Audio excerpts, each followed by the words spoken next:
ఒక కీలకమైనటువంటి స్టేట్మెంట్లని ఊరికినే వేగ్గా అబ్బో అబ్బో అని ఒకళ్ళు ఎహె ఎహె అని ఇంకొకళ్ళు ఇట్లాగా రాసుకుంటున్న రోజు.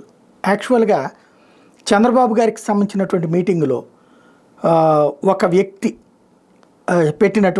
మాట్లాడినటువంటి మాట ఏంటయ్యా అంటే 1000 కోట్ల రూపాయలు ఆంధ్రప్రదేశ్కి రెవెన్యూ తెస్తాను మీరు అవకాశం ఇస్తే అన్నటువంటి మాట చెప్పినటువంటి ఒక వ్యక్తికి సంబంధించి పశుమర్తి హరికృష్ణ ఆయన చెప్పినటువంటి ఒక ముక్క ఏంటో విందాం ముందు.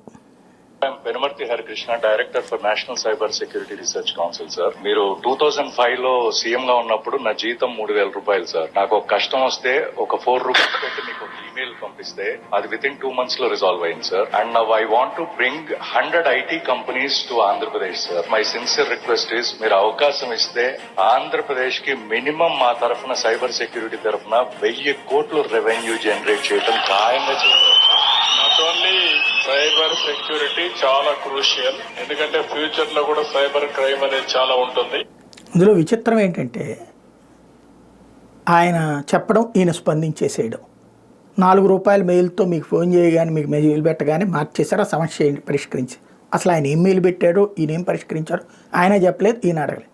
కానీ ఇందులో చంద్రబాబు గారిని మోసం చేశారు అని హెడ్డింగ్ ఎందుకు పెట్టానంటే దీని వైఎస్ఆర్ కాంగ్రెస్ పార్టీ వాళ్ళు ఇదంతా పీఆర్ స్టెంట్ అంటున్నారు. ఎందుకంటే తెలుగుదేశం వాళ్ళు సోషల్ మీడియాలో అదిగో బాబు గారు దట్ ఈజ్ గ్రేట్, ఇప్పుడు బాబు గారు ఆయనకి తీసుకొచ్చి తన టీంలో పెట్టుకున్నారు, ఏకంగా ఇన్ని ఉద్యోగాలు ఇచ్చేది అంటే వీళ్ళేమో 1000 కోట్ల రూపాయల ఆదాయం రావాలంటే 5500 కోట్ల రూపాయలు పెట్టుబడులు పెట్టాలా, అంత సీన్ ఇతనికి లేదంటూ వైసీపీ వాళ్ళు అతని క్యారెక్టర్ ఏంటి, అతని గొప్పతనం ఏంటి అన్నటువంటి దాన్ని ప్రొజెక్ట్ చేస్తూ హైలైట్ చేస్తున్నారు. కానీ అసలు లాజిక్ మిస్ అవుతున్నది ఏంటంటే అతను చెప్పింది అబద్ధమా లేకపోతే జనం విన్నది అబద్ధమా?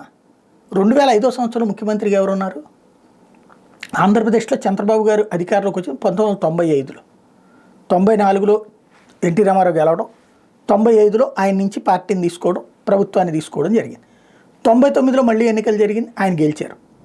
2004లో చంద్రబాబు గారు ఓడిపోయారే. 2005లో ముఖ్యమంత్రిగా ఎవరుంది? రాజశేఖర రెడ్డి. అంటే రాజశేఖర రెడ్డి ముఖ్యమంత్రిగా రాజశేఖర రెడ్డికి మెయిల్ చేస్తే ఆయన స్పందిస్తే ఆ క్రెడిట్ చంద్రబాబు గారికి ఇస్తున్నారా, లేదా ఇది ఏదో ఒకటి వినేవాడు వేరేవాడైతే చెప్పేవాడు మేధావి అన్నట్టు చెప్తున్నారా?